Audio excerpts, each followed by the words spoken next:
Hello folks, Plastic Eric here, Plastic Soundwave Cult, here for an extremely hot edition of Collection Connection. The game is just an excuse to talk about music. It's a game I play with my brother Bryce over in Good Show Ponsonby. Every Thursday, he makes a video about an album in his collection. I find a connection to it and make a video about it on Monday. And then he will find a connection to that album in my collection, find an album in his collection, and see if he can make a connection with that. And in the meantime, you guys get to guess what the connection is. And as far as I know, Murdoch did take a stab at the guess. He did have a connection. It wasn't the one we were necessarily looking for. And I noticed in the comments that Bryce said it's up to me. Meh, you got it, Murdoch. At least you found a connection and you took a stab at it. And so the connection between Howard Jones and Billie Eilish, those two albums, is I forgot what it was. The connection was that both Howard Jones and Billie Eilish are vegans or vegetarians, however you want to call it. So that was the connection between the two. And congratulations to Murdoch for making an attempt at it. He was correct on the Billie Eilish side that she works with her brother, which Bryce didn't really mention at all. He focused more on Billy as opposed to Phineas, I believe his name is. I've seen a couple of interviews with him, but for the most part, they always talk to Billy. And I've seen like probably a dozen of interviews with her, and maybe one or two with him. So I'm sure he's got it good, man, because he could probably go to the grocery store and nobody gives a shit who he is because they don't know that he's Phineas, whatever his name is. Not Eilish, but something different. I know their last name isn't Eilish. But I listened to Billie Eilish's When We Go to Sleep, Where Do We Go? Interesting concept there. I listened to it. Never listened to Billie Eilish before. I knew the Bad Guy song, but that's because, you hear it all over the place. And I saw an interview where he talks about the hi-hat in that is actually from an Australian crosswalk signal. And so I find it interesting where they find inspiration to make a song or to add into a song, and they sampled it. That's pretty cool. As I listened to the album, I liked a lot of things that they did with the stereo. Her vocals in Bad Guy are very interesting, especially when they first start out, because it's clearly not double miking her vocals at one time, but doing a vocal one time, putting it in one channel, and doing the vocal again and putting it in another channel. Kind of a theme that I found throughout the entire album. I found the music to be fairly spacious. I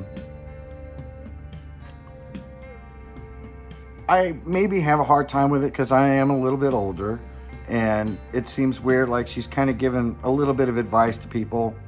And for young people, I'm sure that's really cool. Probably the same as it was when I was younger and my dad was older. He didn't want to get advice from younger people either. And so, I don't know if I'd call it preachy, but I feel like somebody's trying to give me a message when I listen to that album. But overall, I enjoyed it. The songs did start to blend together a little bit as I listened to it. But again, I only listened to it the one time so far. It's not that I'm opposed to listening to it. I think, like what Bryce had said, I am not exactly the market for this particular album. It didn't sound compressed to me or anything like that. Overall, it was enjoyable to listen to, except for the fact that it all kind of started to sound the same a little bit to me after a while. But again, that's my unfamiliarity with the album. And I'm not trying to knock her. She is definitely a great artist. Her brother is a great artist. But as I said before, I don't think I'm the market that they're looking for. And so I don't have anything against new music. I just think that her music is more geared to a younger crowd. And it probably helps that she is younger. That basically it doesn't speak to me as much. I like the sound of it all. I try to listen to some of the lyrics, but I ended up listening to it like it was just another instrument on the records. So in the end, I'm not really listening to whatever message she's trying to get across anyways.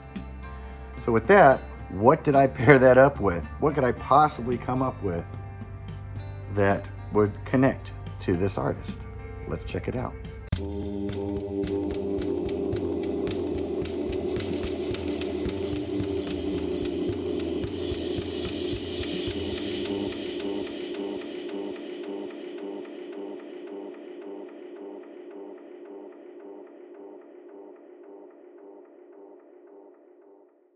And so the album that I connected this to couldn't be any more different, really, than Billie Eilish. Different time, same country, because we really had to work on getting out of the 80s, out of England, and mixing in some more albums from other places and other times. Though, to be honest, probably the meat of our collections are 80s and 90s. So we're going to get a lot of those in the end. So I don't feel too bad about that.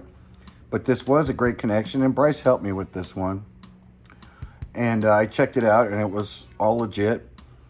And so the person that I connected it to, and I say a person because he's really a solo artist, maybe not nowadays, these days. So if you take a little bit of Eric Carmen, Steely Dan, and a sprinkle of Malcolm McDonald, you get Christopher Cross, the father of yacht rock, probably. I mean, the first yacht rock that I heard ever termed yacht rock was Sailing on this album. And there's quite a few good albums on here. And for yacht rock, I'm not a hater of yacht rock. That's going to be hard to say after a while. I usually quite enjoy it. Guilty pleasure, however you want to call it. It's the diet soda of music, in a sense. You can enjoy it, but you don't feel too guilty afterwards. It's good music. I like it. Definitely more on like the easy listening side, especially with Sailing. I mean, that's such a mellow song. And I like to listen to this stuff more like if I'm doing something else. So like I don't actively necessarily sit down and listen to Christopher Cross or Steely Dan or any kind of more sophisticated poppy type stuff, you know, or rock and roll. I tend to listen to it in the background when I'm listening to something else or doing something else. And so I do enjoy this album. It had like 4 singles off of here. Sailing was the first one, I believe, or it might have been the first one was actually Ride Like the Wind, which is bar none my favorite song on here. I think it's fascinating how it even starts off with the wind. If you listen to this song, it starts off with, you know, the wind comes in and he starts riding it, just like the song says. The thing that I find interesting about it is, you know, he talks about in the lyrics of that song, who, you know, he's basically saying that, you know, my father was a lawless man and I was born with a gun in my hand and that's what I talk with. And it's kind of hard to believe that this guy was born with a fucking gun in his hand. He seems like he'd be like a really nice person. So when you see him in person, it's kind of a hard belief to take. But the thing I do find interesting about that is he does sell it in the song, but when you see him, it's like, okay, I get it. And then famously, Malcolm McDonald did his cute little parts on that, you know, all the way down to Mexico. I mean, there's a great, I think it's SCTV that does a thing where the guy, Rick Moranis, I think plays Malcolm McDonald, basically comes in, puts on a headphones, you know, such a long way to go. And then he takes off the headphones and walks out, and that was his part of this record. So I don't know if he did any producing or anything on this, but it's interesting that Michael McDonald is just that little voice in that song. Yeah, and again, it doesn't take it away from me for it.